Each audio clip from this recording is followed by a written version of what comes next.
Hello everyone.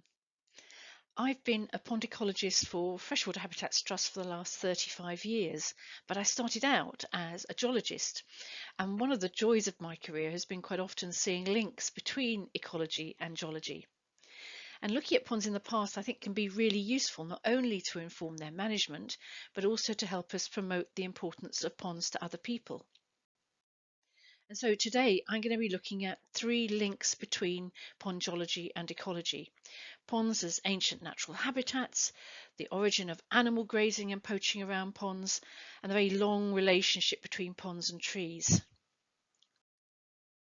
So starting with ponds as natural habitats, and there's still an assumption amongst many people, including unfortunately many policymakers and even some freshwater scientists, that ponds are essentially an artificial human-made habitat type. And this isn't a trivial issue, because considering ponds as artificial is one of the main reasons that they've remained so undervalued and ignored in policy and legislation.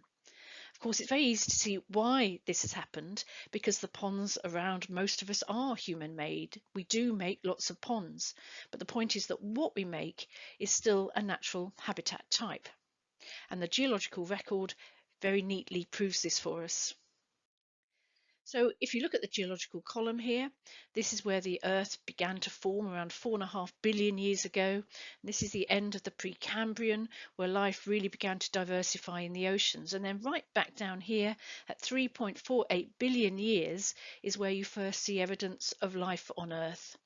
And that's life in the oceans, but it's also where you first see the evidence of life in ponds. Things like stromatolites, microbial mats are already found in cool freshwater pools around hydrothermal vents, the sorts of things that you still get today in places like Yellowstone National Park.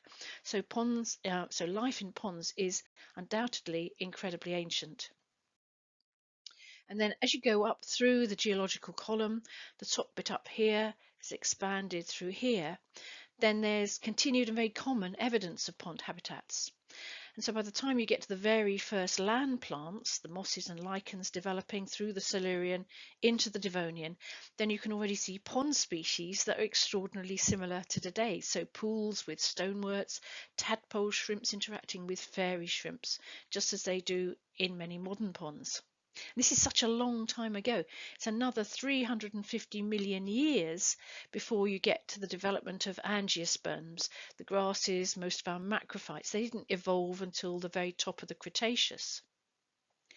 And then when you get right up here into the interglacials, say 100,000 years ago, that's practically yesterday for geologists, then pollen becomes very well preserved in the geological record, and you can get a glimpse of the plant communities that were present in ponds. So this is a list from a 120,000-year-old floodplain pond preserved in a quarry face near Peterborough in England. And the species here are so familiar to a pond ecologist, aren't they? Typha, Ceratophyllum, Hippurus, and then things like Cyprus fuscus that in England now we only get in very high quality ponds. So overall, the point here is really clear, isn't it? Ponds are without doubt an ancient habitat type. They were commonly created in the past by all sorts of natural processes. And although we people are now one of those modern processes, we're still creating the same habitat, still finding the same species that used ponds in ancient times. So on to the second topic, grazing. And when we think about the natural factors that strongly influence ponds, many of us wouldn't immediately, automatically think about large grazing and trampling animals, but the geological record suggests rather otherwise. So in the modern day, you can often see the very dramatic effect that domestic stock have on our ponds. So a single cow, a hoof print on dry ground up here on the bank, it'll have next to no effect on that grassland. But a single hoof print down here on the wet bank at the edge of the pond creates a completely new and different habitat, one of plants and squelchy bare mud. And it's very evident from the geological record that this process has been going on for a very long time. So the very first evidence of grazing and poaching dates right the way back to the late Devonian. That's a time when hippo-sized grazing reptiles were first emerging from the water. And that effect of poaching and grazing has continued right the way up through the Jurassic, where there's actually a dinoturbation index measuring the extent of dinosaur impacts on wet ground. And then into more recent times, our modern wetland species, wetland grasses, flowering plants, also invertebrate groups like water beetles, they were directly evolving in the presence of large trampling and grazing animals. So particularly the mega herbivores, of course, the precursors of modern horses, deer, rhinos, hippos. And all of these animals needed to drink regularly, almost always more than once a day. And so together they're congregating and creating a really strong evolutionary pressure on the species of ponds and other water body margins. And of course, grazing animals have such a lot of different impacts on water bodies, don't they? They browse off trees to let in more light. They graze down dominant emergence like typha that will often take over ponds, as well as creating these lovely poached muddy micro and macro topographies. And given the long history of grazing, it's perhaps not surprising then that many pond plants are quite small species that like open swards, like mud, and that many invertebrates enjoy these habitats too.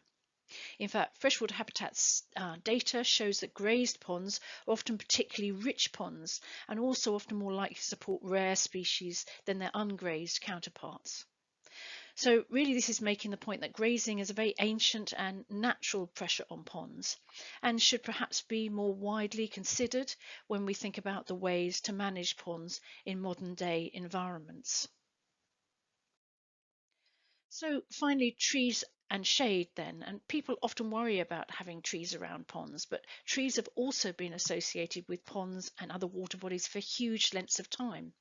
They first became dominant in the Carboniferous period around 300 million years ago, interestingly quite a long time after grazing and poaching developed. And so at this point huge forests were developing in and around the wetlands, ultimately making the coal measures, and of course trees have been a constant presence since. So again, with this long history, it's not surprising that trees have really important associations with all freshwater habitats. And that's not least because of the huge impact that they have controlling the extent of light and shade available to ponds. In Freshwater Habitats Trust, our long-term data sets are increasingly showing the important subtleties of this long relationship with tree shade. So for example, moderate shade often encourages gaps in wetland vegetation beneath the canopy. And this is a place where new plant species often seem to colonize ponds for the first time. And then again, in the droughts of recent years, some plants have really been only able to hang on in ponds in shaded areas. And perhaps most interestingly, if you look closely at the occurrence of rare plants in ponds, it's remarkable how many seem to be particularly associated with areas of moderate shade, dappled shade. And we assume this is really because this partial shade is reducing the dominance of more competitive species and allowing our rarities to survive. So now, as we begin to have the chance to look at ponds in more detail, we're increasingly aware of the tremendous habitat complexity that you get through the interplay between these ancient natural habitats. Differing levels of grazing interacting with different levels of shades in water bodies of different depths and permanence. And you can see that together these factors, hydrology, shade, grazing, different levels of grazing, absence of grazing, they appear to be driving such a lot of the heterogeneity and the richness that you see in ponds. And that's both within ponds and between ponds at landscape scale. And we're now beginning to use some of this understanding in our own work, in our pond management, our species translocation work, and in our designs of new ponds and pond complexes. So finally, going forwards then, amongst the huge numbers of things that we all still have to learn about ponds and pond ecology, we think there's definitely at least a rationale for focusing rather more of our time on the ancient natural factors that have shaped the evolution of pond life in order to help us fast track progress. Thank you.